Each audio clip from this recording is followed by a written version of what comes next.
May mga umaga na hindi nagsisimula sa sikat ng araw, ingay o mga plano. Nagsisimula sila sa isang pagbuntong hininga. Isang pagbuntong hininga na hindi maririnig, ngunit mabigat. Isang pagbuntong hininga mula sa kaluluwa. Marahil ganyan ka nagising ngayong umaga. Pagod ang katawan at mas lalo pang pagod ang puso. May isang uri ng pagkapagod na hindi magagamot ng pagtulog. Isang uri ng pagkaubos na hindi mawawala sa kape, katahimikan o kahit luha man lang.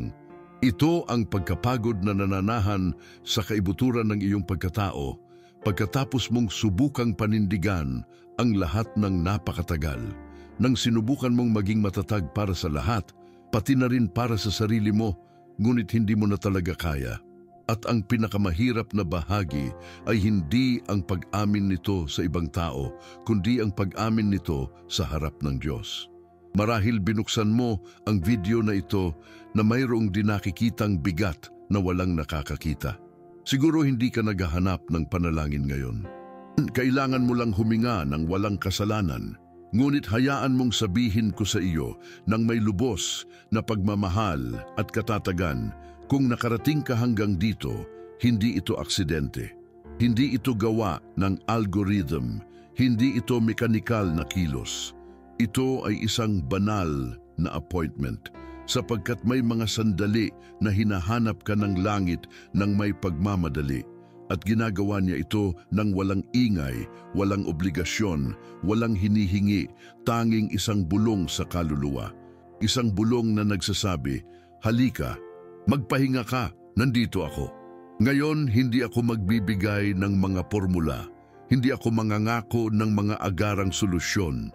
Nagdadala ako ng isang simple at walang hanggang katotohanan. Hindi humihingi sa iyo ang Diyos ng lakas. Iniaalay niya ang kanyang sarili. Hindi niya inaasahang darating ka na walang bahid, may matayog na pananampalataya o may mga sinanay na salita. Hinihintay ka niya na wasak, hinihintay ka niyang ubos na ang lakas. Hinihintay ka niya ng eksakto sa iyong kalagayan dahil mayroong pangako na hindi naluluma, isang pangako na isinulat para sa mga sandaling tulad nito. Nagbibigay siya ng lakas sa pagod at dinadagdagan ng lakas sa mga walang lakas. Isaiah 4:29. Ito ay higit pa sa isang talata. Ito ay isang kanlungan, isang tinig na dumarating kapag ang lahat ng iba pa ay nabigo. Isang banayad at matatag na paalala na ang iyong halaga ay hindi nasa iyong pagganap, pagtitiyaga o kahit sa iyong kakayahang manalangin. Ang iyong halaga ay nasa katotohanang nandito ka pa. Humihinga, lumalaban, umaasa, kahit hindi mo maintindihan, kahit hindi mo maramdaman. Kahit iniisip mong wala ka nang maibibigay, ang panalangin ito ay hindi isang pang-araw-araw na gawain. Ito ay isang pagsuko. Ito ang espasyo kung saan lumuluhod ang kaluluwa at tumatayo ang espiritu. Hindi dahil sa ito ay malakas, kundi dahil sa naglakas loob itong bumitaw. Bumitaw sa pagkontrol, bumitaw sa mga inaasahan, bumitaw sa ideya na kailangan mong maging maayos upang lumapit sa Diyos. Dito, ngayon, sa kalagayan mo, magsimula ka sa panalangin ito. Hindi nang may lakas o kasiguraduhan, kundi sa isang simpleng gawa ng pananampalataya, ang manatili, huminga. Hayaan ng Diyos na magsalita sa kaibuturan mo, sapagkat nakikita niya ang lahat. Kahit ang mga bagay na hindi mo pa alam kung paano pangalanan. May mga paggising kung saan naunang nagbubukas ang kaluluwa kaysa sa katawan. Hindi dahil sa handa na ito para sa araw, kundi dahil dala-dala na nito ang napakaraming gabi na walang pahinga. Hindi lang ito pagod sa pisikal. May isang uri ng pagkapagod na hindi nakikita sa mga kalamnan, ngunit nararamdaman sa paghinga. Isang bigat na nananahan sa dibdib, nagpapatigas sa tingin at nagpapabigat sa mga pinakasimpleng gawain. Minsan, bumabangon ka ngunit sa loob nakahiga ka pa rin sa sahig. Dala-dala mo pa rin ang mga hindi nasagot na panalangin, mga pangako na tila malayo, at banal na katahimikan na mas masakit pa kaysa sa anumang salita. At ang katahimikan na iyon ang pinakamalakas na sumisigaw kapag walang nakatingin. Ito ang nagtatanong ng pabulong, hanggang kailan, gaano pa ako katagal magtitiis ng ganito? At eksaktong doon, sa lugar na walang kasagutan, kung saan ang banal na espiritu ay kumikilos ng may pagmamahal na nakakapag-alis ng pagiging matatag. Kapag hindi ka na makapanalangin, kapag wala ka ng mga salita, na kapag ang iyong kaluluwa ay tanging marunong bumuntong hininga o umiyak ng tahimik, sinasabi ng banal na kasulatan na namamagitan ng espiritu para sa iyo na may mga hibik na hindi maipahayag ng mga salita. Hindi siya naguutos, hindi siya nagpipilit. Yumuyuko lang siya, lumalapit at isinasalin ang iyong mga luha sa isang panawagan. Siya ay nananalangin kasama mo mula sa loob. Ito ay nagbabago ng lahat, sapagkat hindi ito tungkol sa iyong espiritual na lakas, iyong pagtitiyaga o iyong pagganap sa pananampalataya.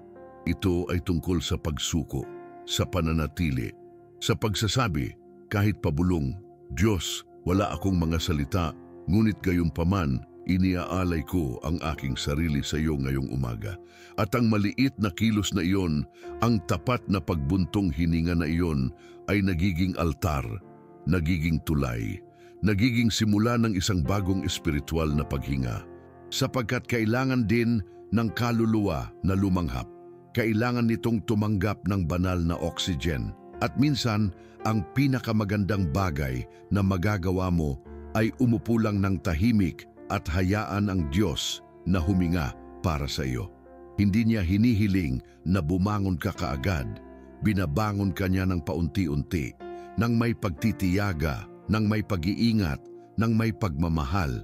At ngayon, nagsisimula ang prosesong iyon dito. Hindi dahil sa mayroon kang lakas, kundi dahil sa mayroon kang pagnanais na magpatuloy kahit hindi mo alam kung paano. At iyon ay sapat na. Iyon ay nagpapagalaw sa langit. May mga kaisipan na hindi sumisigaw, ngunit nakakaubos ng lakas. Mga pangungusap na hindi sinasabi ng malakas, ngunit paulit-ulit na ginagawang bulong sa isipan. At isa sa pinakamapanira ay ang dumarating kapag pagod ka nang marami ka nang nanalangin, ngunit kaunti lang ang nakita mo. Hindi na ito magbabago. Tila ito ay isang lohikal na konklusyon. Tila ito ay isang mature na pagtanggap. Ngunit sa katunayan, ito ay isang kasinungalingan na nagkukubli bilang pagpaparaya, isang bitag ng isang pagod na kaluluwa. Ang kaaway ng pananampalataya ay hindi laging ang maingay na pagdududa. Madalas, ito ay ang tahimik na pagkapagod. Ito ay ang ugali na magpatuloy sa pamumuhay ng sapat lang, na hindi na masyadong umaasa, na bawasan ang mga panalangin sa pinakamababa upang hindi na muling mabigo. Ito ang panganib ng pagsasanay sa pamumuhay ng walang buhay na pag-asa. Ang pagkalito sa katahimikan ng Diyos sa pag-iwan. Ang paniniwala na kung ang isang bagay ay hindi pa nagbabago, ay hindi na ito magbabago. Ngunit malinaw si Isaias, lubhang malinaw. Hindi niya sinasabi na tinutulungan ng Diyos ang mga taong nakakaramdam ng lakas. Hindi niya sinasabi na pinararami niya ang lakas ng mga nananatiling matatag. Sinasabi niya na nagbibigay siya ng lakas sa pagod. At higit pa, na pinararami niya ang lakas ng mga walang anumang lakas, hindi ng mga may kaunting lakas, kundi ng mga walang anumang lakas, ng mga taong nakakaramdam ng kawalan, pagkaubos, pagkadiskonekta. Iyan ang tatanggap ng pangako, ikaw sa ngayon. At mahalaga ito dahil minsan ang kaluluwa ay nagsasara ng hindi sinasadya. Hindi na ito nananalangin ng may hilig. Hindi na ito umaasa ng may intensidad. Nagpapatuloy lang ito sa pamumuhay. Ngunit kahit ganoon, mayroon pa ring banal sa loob mo. Mayroon pa ring maliit na binhi sa loob mo na hindi pa lubusang sumuko. At iyon, sa harap ng Diyos, ay sapat na. Sapagkat hindi ito tungkol sa lakas ng iyong mga salita, kundi sa katapatan ng iyong pagsuko. Manalangin ka kahit na wala kang nararamdaman. Magsalita ka kahit hindi mo alam kung ano ang sasabihin. Sapagkat ang nagpapagalaw sa puso ng Diyos ay hindi ang kahusayan sa pananalita, kundi ang pag-aalay. At kapag ibinigay mo ang iyong pagkapagod nang walang pagtatago, nang walang teolohiya, nang walang pangangailangan para sa paliwanag, doon nagbubukas ang isang espasyo para sa isang himala. Hindi isang nakakagulat, agaran o nakikitang himala, kundi isang tahimik at malalim na himala, ang maniwala muli, ang huminga muli ng may pananampalataya, ang umasa muli. Ang pinakamalaking pagbabago ay hindi laging nakikita sa labas. Minsan, nagsisimula ito sa pinakaloob, ang kaluluwa na nagpasyang hindi titigil sa pagtitiwala, kahit na ang lahat sa loob nito ay gustong sumuko. Ang di nakikitang desisyon na iyon, ang maliit na pananampalataya na parang pagbuntong hininga, ay ang kukunin ng Diyos sa kanyang mga kamay upang magsimula ng bago. Kahit sa parehong sitwasyon, kahit hindi lahat ay malutas ngayon. Sapagkat kapag pinararami niya ang lakas, hindi ito nagsisimula sa iyong mga kalagayan. Nagsisimula ito sa loob mo. Mayroong isang bagay na kailangan mong pakinggan gamit ang iyong puso, hindi gamit ang iyong mga tainga. Isang katotohanan na hindi nagpipilit, ngunit nagpupumilit na dumating kapag pinakakailangan mo ito. Ngayong umaga, ang banal na Espiritu ay hindi dumating upang humingi ng higit pa sa iyo. Siya ay dumating upang ipaalala sa iyo kung sino ka kapag ang lahat sa iyo ay nakakaramdam ng pagkasira. Siya ay dumating upang ipaalala sa iyo na ang iyong halaga ay hindi nawawala sa iyong lakas. Na hindi kanya sinusukat batay sa iyong espiritual na pagganap o sa dami ng pananampalataya na kaya mong panindigan kapag ang lahat ay nanginginig. Hindi ka ang ginagawa mo. Hindi ka ang kaya mong panindigan. Hindi ka ang iyong estado ng isip, ang iyong pagiging produktibo o ang iyong mga taimtim na panalangin. Ikaw ay anak na lalaki, ikaw ay anak na babae. Minamahal, minamahal, kahit na nakaluhod ka, kahit na ikaw ay wasak, kahit na hindi mo na alam kung paano magpapatuloy. At kung mayroong banal ngayong umaga, ito ay ang banayad at matatag na paalala. Hindi mo kailangang magpanggap na malakas sa harap ng Diyos. Alam na niya ang iyong mga bitak. Nakita na niya ang iyong mga lihim na labanan. Narinig na niya ang mga pag-uusap na mayroon ka sa iyong sarili nang inisip mong walang nakakaintindi sa iyo. Binubuksan ng katapatan ang mga pintuan na hindi kailanman nabuksan ng lakas. Sapagkat sa kaharian ng Diyos, hindi nananalo ang pinakamatatag, kundi ang pinakamasuko. At hindi isang pasibo nagpaparayang pagsuko, kundi ang matalik na pagsuko na nagsasabi, Ama, narito ako, wasak, ngunit iyo. Iyan ang uri ng panalangin na hindi kailangang maging perpekto. Kailangan lang itong maging totoo, sapagkat mayroong isang bagay na makapangyarihan sa pagharap sa Diyos nang walang maskara, nang walang depensa, nang walang pagsubok na magpanggap na matatag. Hindi niya hinihiling na dumating ka na buo, hinihiling niya lang na dumating ka. At sa pagdating na iyon, sa paglalagay ng iyong pagkapagod sa altar, mayroong isang tahimik na pagbabago. Hindi ito laging nararamdaman. Minsan parang walang nangyayari. Ngunit may gumagalaw kapag ang puso ay inilalantad ng may kapakumbabaan. Sumasagot ang langit sa katotohanan. At ang katotohanan ay ito, ikaw ay pagod, ngunit hindi ka nag-iisa. Ikaw ay sugatan, ngunit hindi itinapon. Malapit ka ng sumuko, ngunit doon nagsisimulang gumawa ang Diyos ng mas malalim. Hindi hinahanap ng Espiritu ang iyong pagiging perpekto. Hinahanap niya ang iyong pag-aalay. Hinahanap niya ang iyong oo kahit sa gitna ng luha. At ngayong umaga, ang banal na bulong na iyon ay nais na ipaalala sa iyo na mahal ka pa rin sa iyong pinakamahina na punto. Hindi dahil sa ginagawa mo, kundi dahil sa kung sino ka.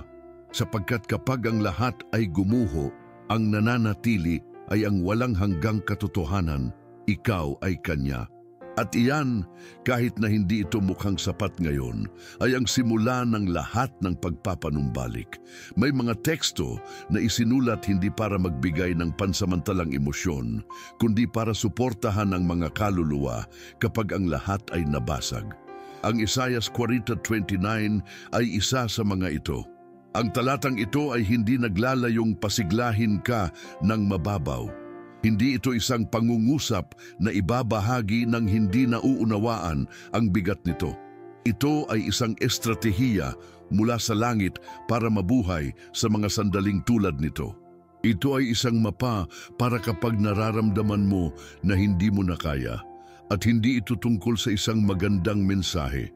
Ito ay tungkol sa isang malinaw na direksyon, isang spiritual na paraan upang bumangon kapag naubos na ang iyong mga kakayahan.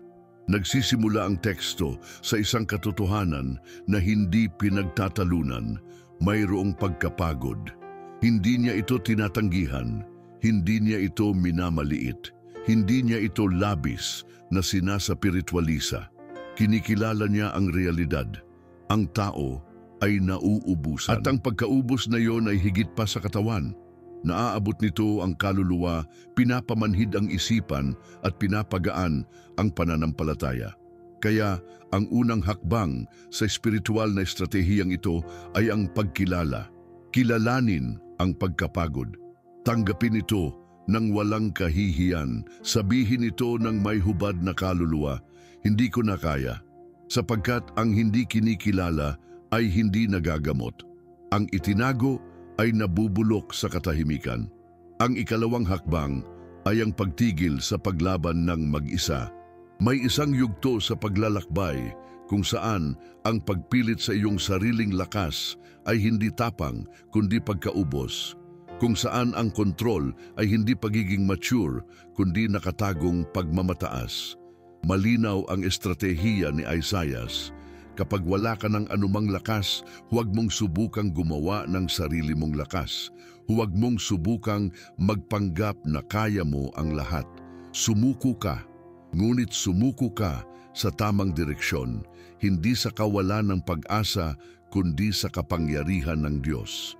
At narito ang puso ng mensahe, tanggapin ang lakas na nanggagaling sa itaas, hindi anumang lakas, hindi ang emosyonal na adrenaline na tumatagal lang ng ilang minuto at pagkatapos ay mas lalo kang iniiwan na walang laman. Hindi ang pagpapalakas ng loob na nakasalalay sa malakas na musika o magagandang pangungusap. Ito ay isang espiritual na lakas na ipinanganak sa katahimikan, na nabubuo sa pagsuko, na lumalakas sa pagiging malapit sa Diyos. Ito ay isang lakas na hindi pumapasok sa pamamagitan ng mga kalamnan, kundi sa pamamagitan ng pananampalataya, na hindi ipinipilit mula sa labas, kundi inihahayag mula sa loob. Hindi hinihiling ng Diyos na bumangon ka kaagad. Hinihiling niya na huminto ka sa pagsubok na gawin ito nang wala siya. At kapag nagbigay ka ng espasyo, kapag nanatili ka sa kanyang presensya ng walang pagmamadali, walang presyon, doon dumarating ang lakas na iyon. Marahil hindi nang may apoy, marahil hindi nang may nakikitang mga himala, ngunit nang may panloob na pagpapanibago, nang may kalinawan, nang may kapahingahan, nang may malalim na kapayapaan, nang may tahimik na paniniwala na nagsasabi sa iyo, kaya ko pa ring magpatuloy. Hindi dahil mayroon akong lakas, kundi dahil binibigyan ako nito. Iyan ang tunay na espiritual na estratehiya. At nagsisimula ito kapag kinikilala mo na ang iyo ay hindi na sapat. May mga araw na ang lahat ay tila tuyo, kung saan walang namumulaklak sa labas. Kung saan ang sigla ay kakaunti, ang mga sagot ay hindi dumarating, at ang pananampalataya ay tila natutulog. Mga araw na tumitingin ka sa paligid at hindi mo nakikita ang mga palatandaan ng pag-unlad, pag-aliw o natupad na pangako. At sa mga araw na iyon, ang kaluluwa ay nasa panganib na maniwala na ito ay nag-iisa, na kung ang ibabaw ay tuyo, kung gayon walang buhay. Ngunit ang nakikita mo ay hindi ang lahat ng mayroon. Sapagkat kahit sa pinakatuyong disyerto, may mga ilog na umaagos sa ilalim. Sinasabi ng banal na kasulatan sa Isaiah 58:11, nang may kagandahan na umaantig sa pinakaloob, ikaw ay magiging tulad ng isang hardin na mahusay na diniligan, tulad ng isang bukal na ang tubig ay hindi kailanman nagkukulang. Hindi niya sinasabi na magmumukha kang malakas. Hindi niya sinasabi na laging makikita mo ang mga bunga. Sinasabi niya na magiging tulad ka ng isang bukal. Tulad ng nakatagong ilog na iyon sa ilalim ng lupa na kahit hindi nakikita ay patuloy na umaagos, patuloy na nagpapalusog, patuloy na nagtataguyod ng buhay sa lihim. Ang imaheng iyon ay hindi lang patula. Ito ay isang angkla para kapag ang lahat ay tila nakatigil. Ang iyong kaluluwa ay hindi nakasalalay sa kung ano ang maaari mong sukatin gamit ang iyong mga mata. Hindi ito pinapalusog lamang ng magandang balita o paborabling kalagayan. Ang iyong kaluluwa ay pinapalusog ng isang bagay na mas malalim, ang tahimik na biyaya ng Diyos. Ang biyaya na hindi laging nararamdaman, ngunit laging naroroon. Ang biyaya na umaagos sa ilalim ng iyong mga pagdududa, sa ilalim ng iyong pagkaubos, sa ilalim ng iyong pinakamahinang panalangin. Ito ay tulad ng isang ilog na itinanim sa iyo ng Diyos mula nang sabihin mo ang oo sa kanyang presensya. At ang ilog na iyon ay hindi titigil dahil lang sa pagod ka. Hindi ito matutuyo dahil lang sa mahirap ang paligid. Hindi ito mawawala dahil lang sa hindi mo alam kung saan ka pupunta. Nandyan ito, sa lihim, sa kaibuturan, sa hindi nakikita, umaagos habang natutulog ka, tinataguyod ka habang sumusuko ka. Pinalalakas ang iyong espiritu mula sa ibaba, mula sa loob, mula sa lugar na tanging ang Diyos lang ang maaaring hawakan. Kaya kahit nararamdaman mo na ang lahat ay nakatigil, na walang umuusad, na ang lahat ay tila pareho, mayroong isang paggalaw na hindi nakasalalay sa iyo, isang lihim na bukal na patuloy na gumagana ng tahimik. At sa oras na hindi mo inaasahan, ang ilog na iyon ay magsisimulang bumukal sa anyo ng hindi inaasahang kapayapaan, pinanibagong lakas at espiritual na kalinawan. Hindi dahil sa gumawa ka ng isang pambihirang bagay, kundi dahil hindi ka kailanman nag-iisa, sapagkat ang ilog ay nandyan sa buong panahon. Naghihintay sa sandali upang mamulaklak sa labas ang kung ano ang nabubuhay na sa loob. May mga sandali na ang pagdarasal ay tila imposible. Hindi dahil sa hindi ka naniniwala sa Diyos, kundi dahil sa labis na pagod ng kaluluwa upang magsalita. Dahil sa bawat salita ay mabigat, bawat katahimikan ay masakit, at bawat pagsubok na lumapit ay tila bumabangga sa isang di nakikitang pader. Sa mga sandaling iyon, ang pinakamababang kailangan mo ay isang mahaba o perpektong panalangin. Ang pinakamababang kailangan mo ay isang tunay na panalangin. Isang panalangin na hindi humihingi sa iyo ng anuman, kundi ang pagiging naroroon. Isang panalangin na hindi sinusukat sa dami o istruktura, kundi sa hilaw na katapatan ng puso. Mayroong isang lakas na nakatago sa pagiging mahina. Isang lakas na hindi nagpipilit, hindi sumisigaw, hindi nagpapahanga. Ito ang lakas ng isang naglakas loob na sabihin, Diyos, hindi ko na kaya, ngunit hindi ko gustong bitawan ang iyong kamay. Ang pangungusap na iyon, kahit simple, ay isang malalim na gawa ng pananampalataya. Sapagkat kapag hindi mo na kayang hawakan ang iyong buhay gamit ang iyong mga kamay, ngunit nagpasya ka pa rin kumapit sa kamay ng Diyos, iyon ay pananampalataya. Iyan ay tapang. Iyan ay pagsamba sa pinakadalisay nitong anyo. Hindi sumasagot ang banal na espiritu sa mga pagganap. Hindi niya kailangan na kabisaduhin mo ang mga talata upang pakinggan ka. Hindi niya sinusukat ang iyong koneksyon batay sa iyong emosyon. Siya ay tumutugon sa kung ano ang tunay, sa kung ano ang dumudugo, sa kung ano ang nanginginig. sa kung ano ang nagtatanghal ng sarili ng walang depensa, walang estratehiya, walang mga filter. Sapagkat sa lugar na iyon, sa bulong na nagsasabing, narito ako kahit nawasak, nagbubukas ang mga langit. At ang langit ay hindi nagbubukas sa pamamagitan ng mga sigaw, ito ay nagbubukas sa pamamagitan ng katotohanan. Marahil ngayon, kaya mo lang umupo. Marahil kaya mo lang umiyak. Marahil kaya mo lang ulitin ang isang pangungusap ng paulit-ulit. Ngunit kung ang pangungusap na iyon ay nagmula sa kaluluwa, kung ito ay nagmumula sa pinakaloob, kung gayon ikaw ay nananalangin, kung gayon hinahawakan mo ang puso ng Diyos. Sapagkat ang panalangin ay hindi isang formula. Ito ay isang espasyo. Ito ay ang banal na pagtatagpo sa pagitan ng iyong pinakamahinang katotohanan at ng walang hanggang lakas. Hindi mo kailangang ipikit ang iyong mga mata o baguhin ang iyong posisyon o hintayin ang perpektong sandali. Minsan, ang pagdarasal ay simpleng paghinga ng may kamalayan na naroon ang Diyos. Ang paghayaan ng iyong sakit na maging panalangin, ang paghayaan ng iyong katahimikan na maging pagsusumamo, ang paghayaan ng iyong katawan na magsalita kapag ang iyong isipan ay hindi na alam kung paano.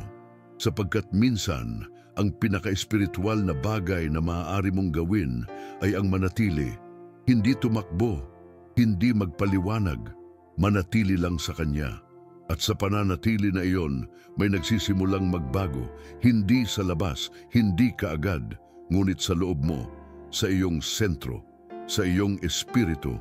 Nagsisimula ang Diyos na muling itayo ka ng may kapayapaan na hindi naiintindihan ng mundo. At kahit na sa labas ay walang tila naiiba, sa loob nagsisimula ang buhay na bumalik. Hindi sa anyo ng euphoria, kundi sa anyo ng kasiguraduhan. Ang kasiguraduhan na hindi ka nag-iisa.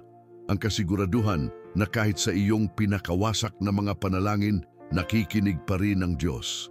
At patuloy siyang sumasagot sa kanyang sariling paraan, sa kanyang sariling oras, nang may kanyang walang hanggang pagmamahal. Ang Isaiah 4:29 ay hindi lang isang magandang pangako. Ito ay isang aktibong katotohanan. Isang buhay na salita, ito ang bulong ng Diyos sa gitna ng pagkaubos. Nagbibigay ako ng lakas sa pagod. At hindi ito isang simbolikong pangungusap, ito ay isang espiritual na realidad na magagamit para sa iyo ngayon. Sa sandaling ito, dito, ngayon, kahit na wala kang nararamdaman. Sapagkat may mga sandali na ang pananampalataya ay hindi tungkol sa pakiramdam, kundi tungkol sa pananatili. Marahil nakinig ka sa panalangin ito na may luha sa iyong mga mata o sa katahimikan nang hindi mo alam kung mayroon talagang nagbago sa loob mo. Marahil naghihintay ka ng isang konkretong sagot, isang nakikitang senyales, isang emosyon na magkukumpirma na gumagana ang Diyos. Ngunit ang banal ay hindi laging dumarating na may ingay. Minsan dumarating ito bilang isang simoy ng hangin, bilang isang hindi inaasahang kapayapaan sa gitna ng kalituhan, bilang isang ginhawa na hindi mo maipaliwanag. At doon nagsisimulang gumaling ang isang bagay. Hindi lumalayo ang Diyos sa isang pagod na puso. Hindi niya hinahamak ang isang sumusuko ng may hubad na kaluluwa. Sa halip, lalo pa siyang lumalapit. Umupo siya sa tabi mo, hinahawakan niya ang iyong kamay. At nagsisimula unti-unti na itaas ka mula sa loob, nang walang pagmamadali, nang walang presyon, nang may pagmamahal, nang may layunin, hindi dahil sa malakas ka, kundi dahil sa Kanya ka. Ngayong umaga, hindi ka bumabagsak. Ikaw ay muling itinatayo mula sa pinakalihim na lugar, mula sa puntong iyon kung saan tanging ang Diyos lang ang makakarating. At kahit hindi mo nakikita ang buong proseso, kahit na patuloy ka pa ring nakakaramdam ng kahinaan, nagsimula na ito. Sapagkat sa sandaling sinabi mo, hindi ko na kaya, ngunit nananatili ako rito, yumuko ang langit upang makinig sa iyo, nag-aktibo ang Espiritu para sa iyo, at ang lakas na hindi mo mahanap ay nagsimulang dumating. Hindi ito isang lakas na sumisigaw. Ito ay isang lakas na nagtataguyod, na sumasama, na nagtataas ng tahimik at na unti-unti ay nagpapaalala sa iyo kung sino ka, hindi dahil sa ginagawa mo, hindi dahil sa nararamdaman mo, kundi dahil sa kung ano ang idineklara ng Diyos sa iyo. Ngayon, hindi ka naglalakad ng mag-isa. Ngayon, hindi mo hinaharap ang araw na ito gamit ang iyong sariling lakas. Ngayon, kahit hindi mo alam kung paano, itinaas ka ng Diyos. At iyon, kahit tila kakaunti, ay nagbabago ng lahat. Sapagkat kung ang Diyos ang sumusuporta sa iyo, kung gayon hindi mahalaga kung gaano kalalim ang iyong pagbagsak. Laging may paraan upang bumangon muli. Hindi dahil sa karapatan, hindi dahil sa lohika, kundi dahil sa biyaya, dahil sa pagmamahal, dahil sa natupad na pangako, at ang pangakong iyon ay nagdadala ng iyong pangalan. Ngayon, dito, eksakto kung nasan ka.